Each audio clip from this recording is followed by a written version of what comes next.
Well, hi, friends. I wanted to share with you another story from the salamander at the manger. And now we're going to listen to the ostrich who witnessed resurrection. From the moment he hatched, Oscar was a timid ostrich. While the other chicks were quick to get to their feet, Oscar sat still and looked around. When his siblings started running in circles around one another, his parents finally nudged him to stand and take a few steps. He was more comfortable sitting still and out of sight. Racing around the desert outside of Jerusalem with the other ostriches didn't appeal to him. He felt unsteady when he ran, with his wings flapping to maintain his balance, his toes churning across the sandy ground. He would run a few steps and stop, fearing he might lose control if he went too fast. Oscar was anxious about changes in his environment. The sight of a passing caravan or even a lone camel caused him to drop low to the ground and freeze. At times he would hide his head under his wing. Only after he was sure the danger had passed would he move again. His parents encouraged him to explore the world, but without success. "You're an ostrich. Speed is your birthright. Enjoy it," his mother said. "We ostriches are a fearsome race. You have nothing to be afraid of. No animal or human can possibly catch an ostrich," his father said. But Oscar preferred to enjoy a shadow corner outside the city from which he could watch the world without being noticed. He became a keen observer of people and how they treated each other. He didn't understand why people argued over small things or refused to help one another. It seemed so easy for them to lend a hand or share a kind word. He noticed how often people said no. Yes would have meant so much to another person. He wondered if this behavior was rooted in the same fear that he experienced himself.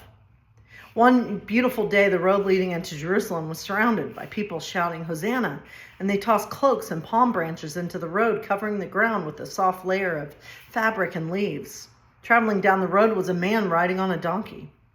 Oscar was overwhelmed by the noisy crowds. He quickly made himself as small as possible in his corner by the city wall, hiding his head under his wing. Even without watching the scene, he could feel the energy pulsing like waves among the people. He lifted his head slightly. The crowds were not only full of excitement, Oscar realized. They were also rumblings of anger and fear from some people watching the man ride by on the donkey. They seemed to sense that the world and their role in it was changing. Oscar was confused. How could one man inspire so much love and anger simultaneously?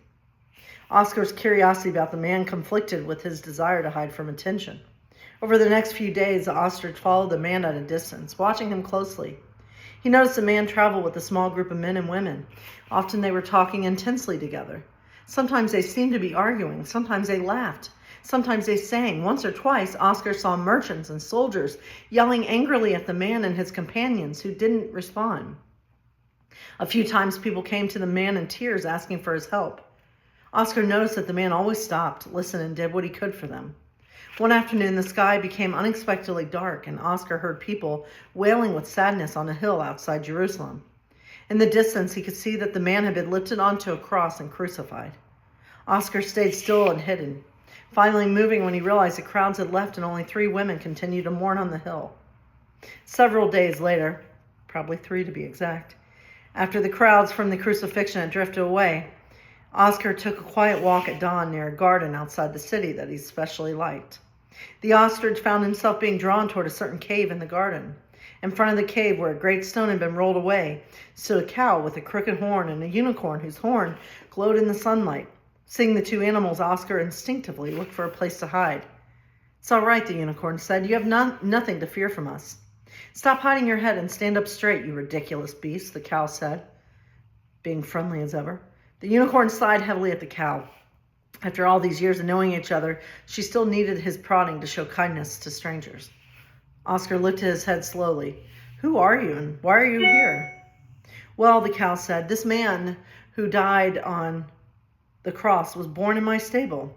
The unicorn and I witnessed the great star that drew people to the Holy Child and to the message of peace and love for all people. We are here," said the unicorn, "to greet the one who has risen."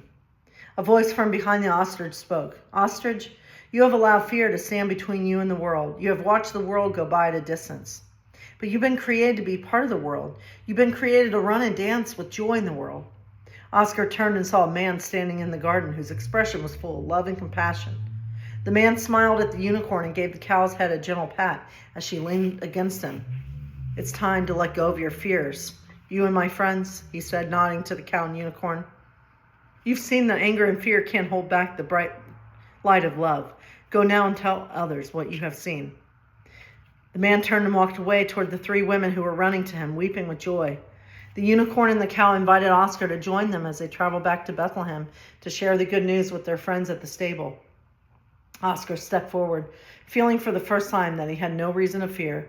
He knew that he would treasure the man's love and remember his words. Looking at the cow and the unicorn, Oscar smiled, and the three set out on their journey. And what do you want to bet? That the man was Jesus. God bless you, my friends.